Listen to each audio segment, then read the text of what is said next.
Hello everyone, welcome to my new vlog and welcome to my channel. તમે મને last વ્લોગમાં એટલો બધો સપોર્ટ કર્યો અને લાઇક કર્યું, મોટિવેટ કર્યું કે ના હવે હું વ્લોગ છે એ કન્ટિન્યુ બનાવવાની ટ્રાય કરીશ. તો હમણાં વેકેશન જેવો માહોલ છે તો ક્યાંક ક્યાંક બહાર જવાનું થતું જ હોય તો મારા માટે વ્લોગ બનાવવો પણ ઇઝી રહે. પેલું ઘરમાં ને ઘરમાં કંઈક નવું લાવવું ડિફિકલ્ટ થઈ જાય. તો અમે લોકો જતા હતા મેંદેડાથી આગળ અમારું જ્યાં ફાર્મ છે ત્યાં આગળ. તો રસ્તામાં બધા એન્જોય કરતાં કરતાં જતા હતા. રાઈટ હોય તો રાઈટ કહેવાનું, રોંગ હોય તો રોંગ કહેવાનું. હાલો, ખુશી પહેલો લેટર આપશે. કઈ ટીમને આપીશ? ચાલો અમે ત્રણેય. નીલગાય બતાવો. નીલગાય તમારા ખાને આવે? બાર આવે. બાર આવે. ઈ ઉડે તો ચાર પગ વાળી. તો અમે એમ વાત કરતા હતા કે નીલગિરીના છે એ ઝાડ છે તો ખુશી એમ સમજી નીલ ગાય. તો એ નીલ ગાય ઉપર ડિસ્કસ કરવા માંડી અને એટલા બધા સવાલ કે આખે રસ્તે બસ સવાલ જવાબ જ ચાલુ હોય. એટલા યલો કલર છે, કેસરી જેવો છે. કેસુડો. રાઈટ હેન્ડ છે. કેસુડો. મને દેખાય ઓલું છે ને દાદા. આવશે. જો ઓલું છે ને. ના જોઈને કહી દઈશ મને જો આવી ગયું. તું જ કહીશ. હું જોઈને ગઈ દઈશ તમને. હમણાં જ આવશે. આ સાઈડ વર્ષ એટલે આવશે. થોડીક વાર 3 મિનિટ ખાવ.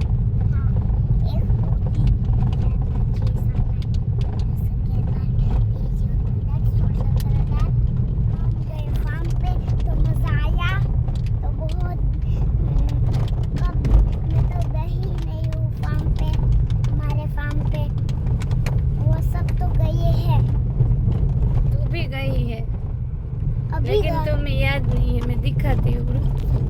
एक दिन गई थी मैं, एक दिन आई थी.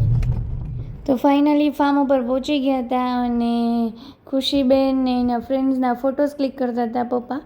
તો થોડા ઘણા ફોટોઝ ક્લિક કરવાનું કામ કરી લીધું અને વેધર એન્જોય કરતાં કરતાં છે એ ફાઇનલી પછી કેરી જે તોડવાની હતી. આમ તો કેરીનો વેડો પાડવાનો કે પણ એટલી બધી જો કેરી હોય તો એનો વેડો પાડવો પડે, પણ આ તો હજી ફર્સ્ટ ટાઈમ હતી એટલે તમે આંબાની કન્ડિશન એ જોઈ શકો છો. એટલે હજી ખુશીની જેમ આંબા નાના નાના છે, જેટલા વર્ષની ખુશી છે એટલા વર્ષના જ આંબા છે. તો બધાને છે એ કેરી તોડવાની ને આમ કટરથી ને હાથથી ને બસ બધાને ઈચ્છા થાય એમ પ્રમાણે ગોતી અને તોડતા હતા અને બધાએ બહુ એન્જોય કર્યું. ખુશીથી લઈને મોટા સુધી બધાએ એન્જોય કર્યું.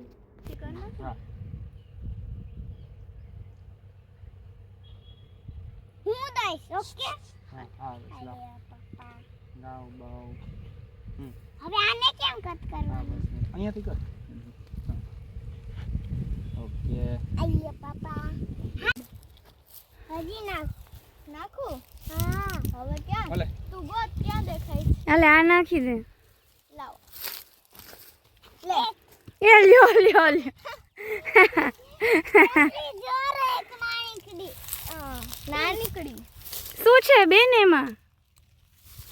હવે મારે સામું તો જવું. કેરી. એક મોટી બધી કેરી.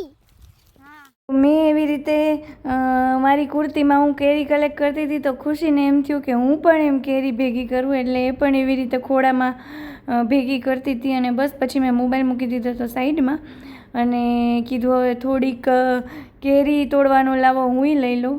એટલે હું ને મનન ને બધા છે જેમ મેં કીધું એમ કે બધા કેરી તોડવાનો આનંદ માણતા હતા. કેરી જેટલી પણ આવી અને હજી પહેલો ફાલ હોય એટલે થોડીક નાની હતી પણ બધાએ છે એ તોડવાની મજા બહુ લીધી અને એટલી તોડી લીધી ત્યાંય થકાઈ ગયું. તો એમ વિચારતા હતા કે જ્યારે વધારે હોય ને જે લોકો ઉતારતા હશે એને કેટલો થાક લાગતો હશે.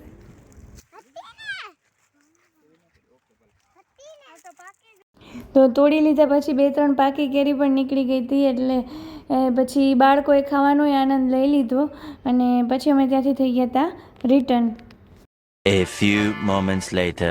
ઘરે પહોંચવામાં થોડુંક થઈ ગયું હતું લેટ, એટલે પછી ત્યાંથી સીધા છે એ માધવમાં કાઠિયાવાડી ભોજનનો સ્વાદ લઈ અને દિવસનો કર્યો એન્ડ. क्या कर रहे हैं खुशी? हम पूठा चढ़ा रहे हैं उठा चढ़ा रहे हैं, क्यों? क्योंकि मेरी जूनियर केजी की बुक्स आ गई है। इसीलिए हाँ तो ये करना पड़ेगा हाँ मम्मा को ही। हाँ, क्यों? क्योंकि पापा आज खाना खाने के बाद आने वाले हैं। अच्छा ठीक है, चलो तो फिर हम लोग स्टार्ट। आज मम्मी को स्पीकर लगवाने में कह रही हूँ। क्या कह रही है? ये स्पीकर कौन से लगाने हैं वो? ठीक है, चलो फिर मिलते हैं थोड़ी देर के बाद, हाँ जब सारे उठे। कवर बोलते हैं इसको, कवर। ठीक है, ये सारा काम कर लेंगे। बाद में मिलते हैं।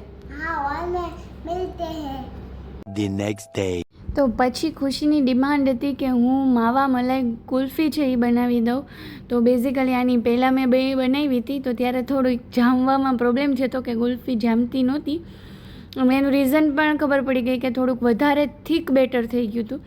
તો આ વખતે હું બહુ ઉકાળવા નથી માગતી, તો એ ટ્રાય મતલબ કે એ ધ્યાનમાં રાખતા હું આ સેકન્ડ ટ્રાય કરું છું. એક ટ્રાય કરી હતી એનો વિડીયો મેં નહોતો લીધો. તો બેઝિકલી 1 લીટર દૂધ છે એ ઉકળવા રાખ્યું હતું. એના માટે મેં લીધા હતા 250 ગ્રામ પેંડા, અને એ 250 ગ્રામ પેંડા છે એ એકાદ વાર ઉફાણો આવી જાય દૂધનો અને થોડીક વાર ઉકળી જાય પછી મેં એડ કરી દીધા હતા. અને દેન આફ્ટર તમે જોઈ શકો છો કે આજે ધીમે ધીમે છે એ પેંડાનો કલર છે એ દૂધમાં દેખાવા લાગશે અને એકદમ સરસ રીતે મિક્સ થઈ જાય. અને ફરી પાછું મેં આઈ થિંક આ વખતે હું બહુ ઓછું ઉકાળવા માગતી હતી, એટલે 10 થી 15 મિનિટ છે એ દૂધને સરસ રીતે ઉકાળી લીધું હતું. અને લાસ્ટમાં છે એ મેં એમાં એડ કરી દીધું હતું કેસર, અને પછી ઠંડુ થઈ ગયું પછી એક તપેલીમાં ભરી અને મેં ફ્રીઝરમાં રાખી દીધું હતું. અને ફરી પાછું એમાંથી કાઢી ફ્રીઝરમાંથી મિક્સચરમાં અથવા તો બ્લેન્ડરમાં, મેં બ્લેન્ડર યુઝ કર્યું હતું, તો બ્લેન્ડર છે એ ફેરવી અને ફરી પાછું જે ગુલ્ફીના સ્ટેન્ડ હતું એ સ્ટેન્ડમાં છે એ ભરી અને રાખી દીધું હતું.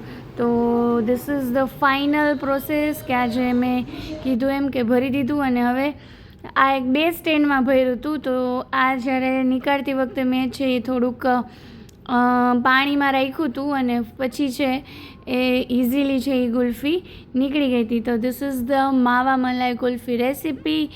Thank you. See you soon in my next vlog.